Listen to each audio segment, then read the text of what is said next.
After all this time, just gotta sink this, bogey-free round. Sink this, bogey-free round. Oh my goodness! What are you doing? Sorry man, I just noticed that Paul Macbeth reposted my story of my all Luna back. Oh man, that is good stuff. Oh, sorry about the putt, man.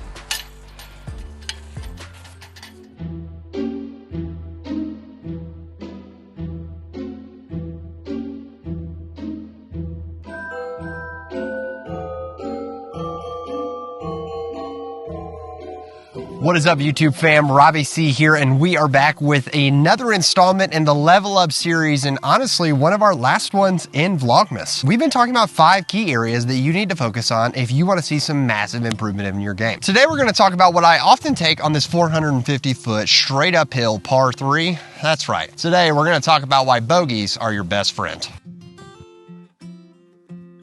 I posted a video on my channel a while back of a clinic with Nate Perkins where he talked about the story of your round. For those who haven't seen it, the story of your round is this idea that rather than living shot by shot and taking each and every throw as its own new opportunity, we live in this idea of, look at all the bogeys I've taken, or look at all the birdies I've taken. We can often think to ourselves most commonly, well, I haven't messed up yet, I haven't taken a bogey yet, and then if we happen to do so,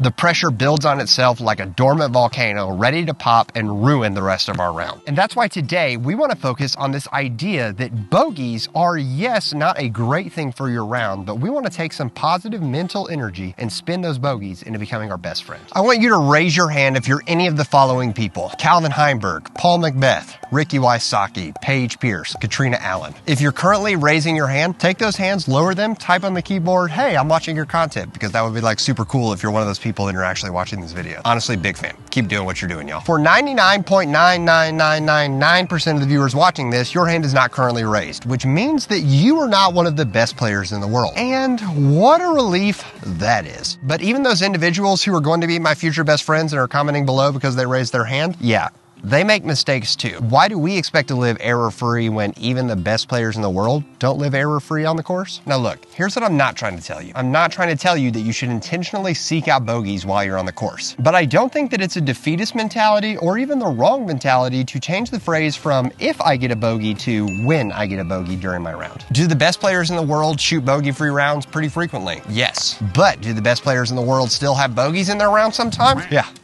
they do. Oh, hello there. I want to take a quick moment to talk about today's video sponsor, ToeJam Disc Golf. Joe puts out an incredible podcast of all things disc golf related. Not only does he talk about the professional side of the sport, but he also talks about being a better participant and player in the sport of disc golf overall. He brings in a load of special guests, and he has some pretty spicy hot takes. So make sure you head to the links below to check out the ToeJam Disc Golf podcast. Now let's dive back into those bogeys, shall we? So here are my 3 quick tips for making bogeys your best friend. The first is that when you get a bogey, make sure that you use it as a learning opportunity. Bogeys don't just find you because they hate you as a person. Bogeys happen because one of 2 things has occurred. You've made an error or an unlucky thing has happened to you. Most often, it's us. We made an error. So take a deep breath, identify that error, and think about what went wrong. Was it a mental error, choosing the wrong disc or the wrong line, or was it an execution error? Often, if it's a mental error, that's fantastic because you can easily correct that throughout the rest of your round. And if it's a physical error, there's another decision to be made.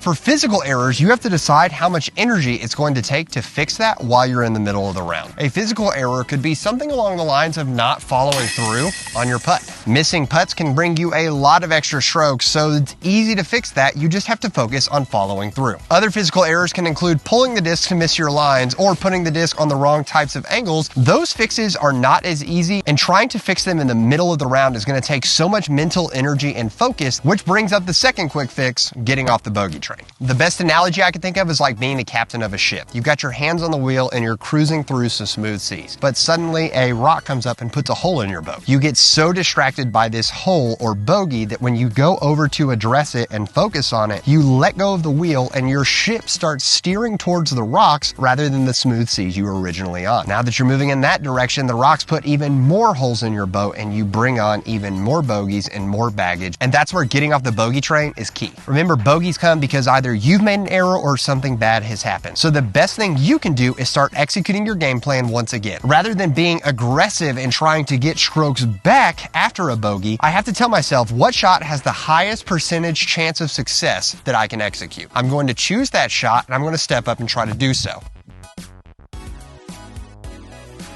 Did I get the disc to the basket? No, but that wasn't my goal. My goal was to rebuild my confidence because when I'm playing as a confident player, I'm going to play as a great player. There's already an error that's been made. That's why you got an unwanted bogey. Select shots that you know you can execute at a high percentage. As your confidence continues to build, you're going to see that you are surpassing your expectations and throwing amazing shots rather than just great shots. And it's a lot harder to get bogeys when you're throwing amazing shots than it is when you're throwing bad shots. And the last tip I'll give is to understand that you control the success of your round. That's right. The scorecard doesn't determine it. The number of bogeys or birdies doesn't determine it. But you have to do that. I can't do that for you. Your friends can't do that for you. Even if we try to bring that positive spirit to help you out of that mentality, you are the only one that can truly control that. So if you're ready for some tough love, and trust me, I need to hear it some days myself, there is no such thing as a bad round. It's only us having the wrong attitude while we're in the middle of it. I'm not the best player in the world, never have advertised to be, and honestly never expect to be.